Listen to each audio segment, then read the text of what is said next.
बिस्मिल्लाहिर्रहमानिर्रहीम अस्सलाम वालेकुम दोस्तों, उम्मीद करता हूँ आप बिल्कुल ठीक ठाक होंगे। दोस्तों आज है 21 जनवरी सन 2022 और दिन है जुमा का। दोस्तों आप तमाम दोस्तों को हमारी तरफ से जुमा मुबारक हो। दोस्तों ओमान के महकमे मौसमियात के मुताबिक ओमान के कुछ स्टेशनों पर जो हवा की स्पीड है वो 77 यानी 77 नाटिक माइल बताई गई है। जो हवा की स्पीड है यानी एक नाटिक माइल जो है, जो मील है, वो अगर उसको किलोमीटर में करें तो 1.852 पॉइंट बनता है।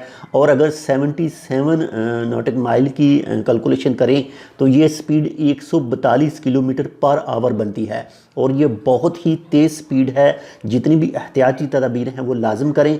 और जो ये 77 किलोमीटर पर आवर के नॉटिक माइल की हवा की स्पीड जो रिकॉर्ड की गई है, ये की गई है जी करन हरेती में।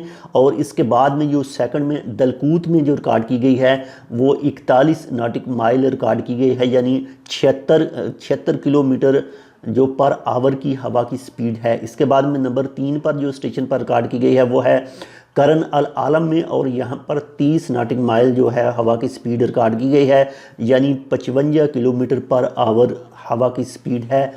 और जितने भी एहतियाती तदबीर हैं वो लाजम करें। हवा की स्पीड बहुत ज़्यादा है, हवा में धूल मट्टी गर्द हो सकती है और होगी भी। जो खुले इलाके हैं वहाँ पर, जो बाहर के इलाके हैं जहाँ पर रेत है उसमें हवा में रेत होगी, बाकी दूसरे जहाँ पर मट्टी वगैरह है वहाँ पर हवा में मट्टी होगी। तो बहुत ज़्यादा एहतियात करें, ड्राइवर हजरात ख़ास कर एहतियात करें।